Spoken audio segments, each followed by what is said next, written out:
Assalamualaikum warahmatullahi wabarakatuh. Halo teman-teman, perkenalkan nama saya Nurul Aini Zarnojiah dengan NIM 2004422. Saya merupakan salah satu mahasiswa di Universitas Pendidikan Indonesia Kampus Daerah Tasikmalaya pada program studi Pendidikan Guru Sekolah Dasar. Nah teman-teman, pada video kali ini kita akan membahas mengenai komponen-komponen kurikulum. Video ini dibuat untuk memenuhi salah satu tugas mata kuliah, kurikulum, dan pembelajaran. Nah, untuk itu, kepada teman-teman, selamat menyaksikan.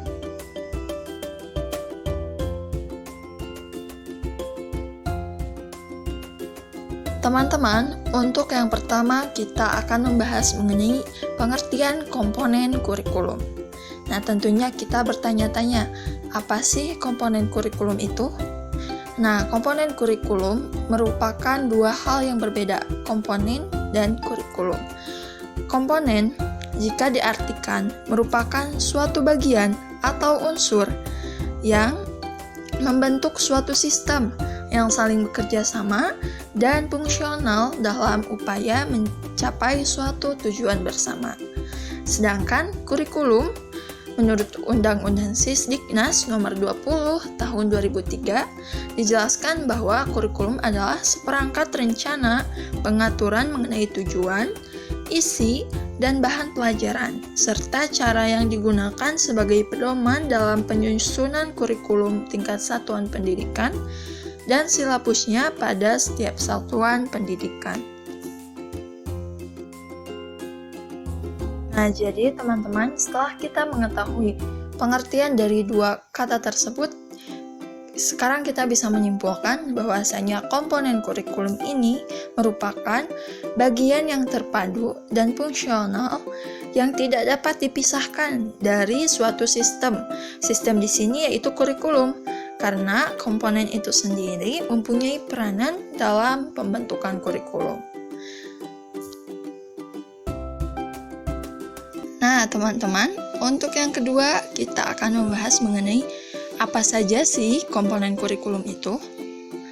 Nah, komponen kurikulum terbagi menjadi dua, ada komponen pokok dan yang kedua ada komponen penunjang.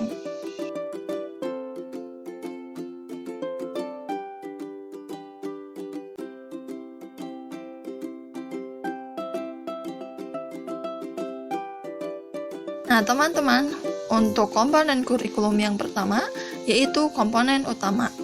Komponen utama ini terbagi lagi menjadi 4. Yang pertama ada komponen tujuan. Komponen tujuan merupakan komponen yang berhubungan dengan hasil atau produk yang diharapkan.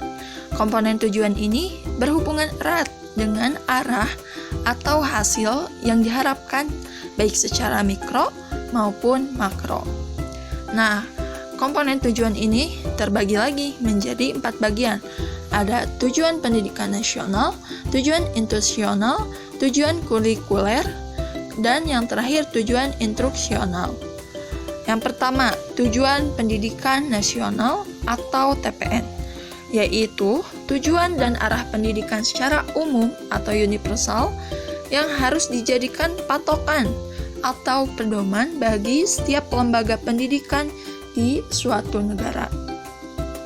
Nah, kemudian yang kedua ada tujuan institusional, yaitu tujuan yang diharapkan dapat dicapai oleh setiap sekolah ataupun lembaga pendidikan.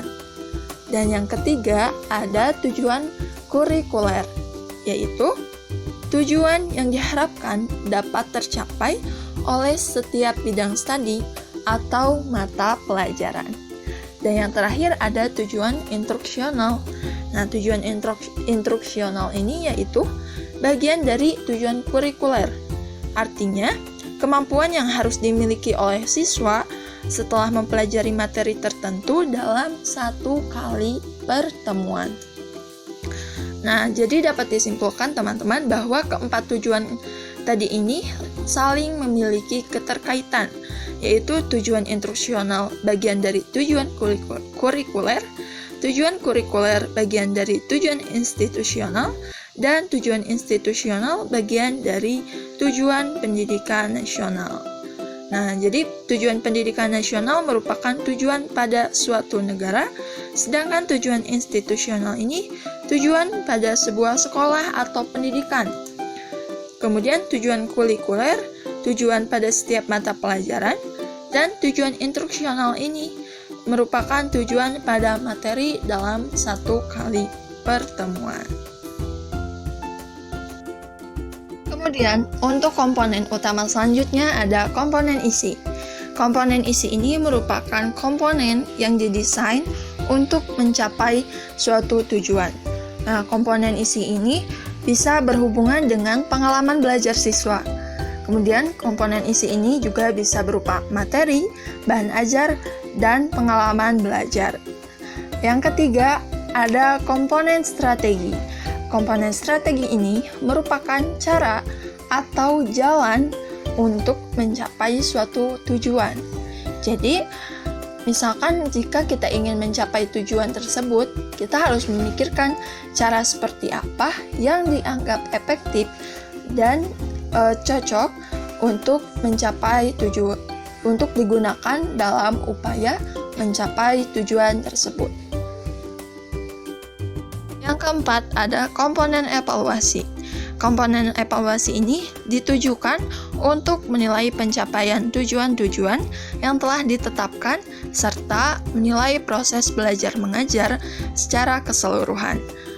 Komponen evaluasi ini terbagi menjadi dua, ada evaluasi hasil belajar dan yang kedua ada evaluasi proses.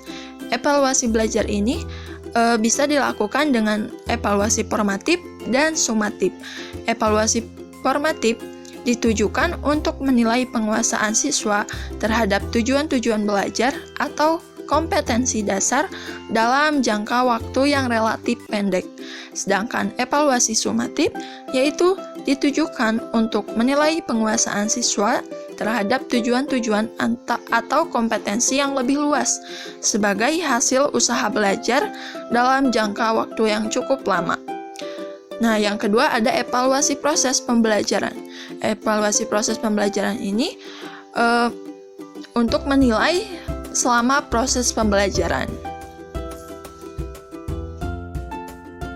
Nah, teman-teman, untuk komponen kurikulum yang kedua ada komponen penunjang.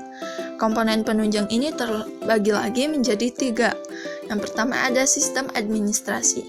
Sistem administrasi dan supervisi ini merupakan 2 bidang tugas dalam penyelenggaraan pendidikan yang saling membutuhkan dalam usaha meningkatkan pelayanan pendidikan untuk mencapai tujuan pendidikan secara efektif.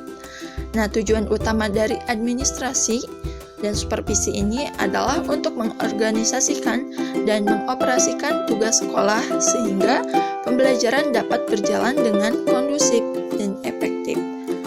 Nah, yang kedua ada pelayanan bimbingan dan penyuluhan. Bimbingan dan konseling ini sebagai salah satu subsistem pendidikan di sekolah sudah sepatutnya.